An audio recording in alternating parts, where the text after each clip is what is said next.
നിങ്ങളുടെ നന്മയ്ക്ക് വേണ്ടിയിട്ടാ ഞാൻ ഈ ചെയ്യുന്നത്.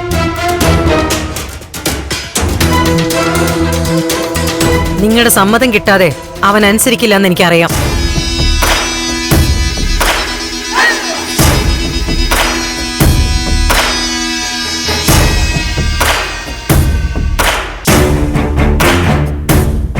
മോനെ, നീ ജീവിച്ചിരിപ്പുണ്ടെന്നറിയാവുന്ന വളരെ കുറച്ച് പേരെ നിന്റെ ഒപ്പമുള്ളൂ.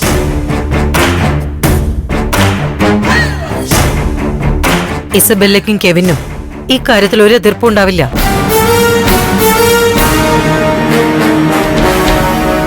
ഇനി നീ നിന്റെ അമ്മയെ അനുസരിക്കേ. എനിക്ക് ഇവിടുന്ന് പോവാൻ തീരെ താല്പര്യമില്ല അമ്മേ.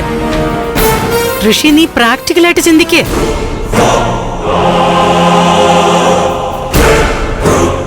ഞാൻ പഴയ കാര്യങ്ങളൊന്നും പറഞ്ഞിട്ട് എന്നെ കുറ്റപ്പെടുത്തുന്നില്ല. പറഞ്ഞതനുസരിക്കാത്തതിന്റെ ടെൻഷനാ ഇപ്പൊ ഈ അനുഭവിക്കുന്നേ.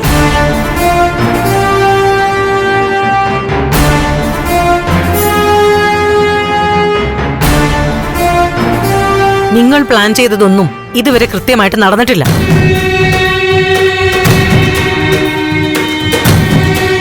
ഇനി സംഭവിക്കാൻ പോകുന്നത് ഋഷിയെ ചന്ദ്രോത്തുകാർ കണ്ടെത്തും.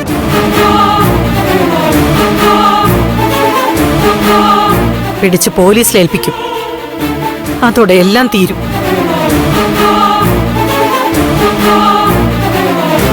ഋഷിയുടെ മാത്രല്ല, നിങ്ങളുടെ ഭാവിയും അപകടത്തിലാവും. ഇപ്പോഴാണെങ്കിലോ നന്ദൻ എവിടെയാണെന്ന് അറിയില്ല. ആ ജഡ്ജി ഹരിയാണെങ്കിൽ ഒരു കുറുക്കനെ പോലെ ചുറ്റി നടക്കുക.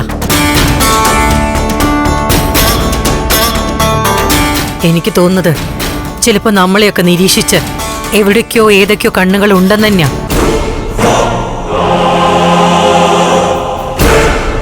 നിങ്ങളിൽ ആരെങ്കിലും ഒരാൾ പെട്ടാ മതി, എല്ലാരും പെടും. അതാണ് അവസ്ഥ.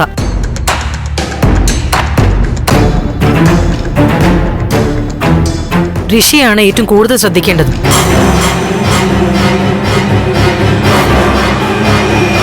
ഇവൻ കൊല്ലപ്പെട്ടു എന്നാ നിങ്ങൾ പറഞ്ഞു പരത്തിയേക്കുന്നേ.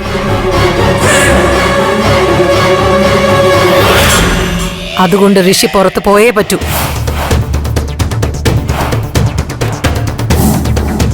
ബെല്ല, നീ ഋഷിയെ പറഞ്ഞ കാര്യങ്ങളുടെ ഗൗരവം ഒന്ന് മനസ്സിലാക്ക് പ്ലീസ്.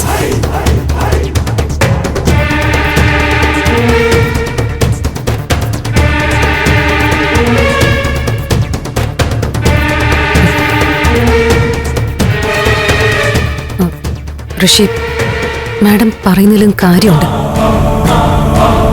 നീ ഇനി ഇവിടെ നിൽക്കണ്ട, അത് അപകടമാ. നീ പൊയ്ക്കോ. ബെല്ല, ഞാൻ പോയി കഴിഞ്ഞാ ഇവിടെ. ഋഷി, നന്ദന് വേണ്ടിയിട്ടുള്ള അന്വേഷണം ഞങ്ങൾ സമാധാനത്തോടെ നടത്തിക്കോളാം.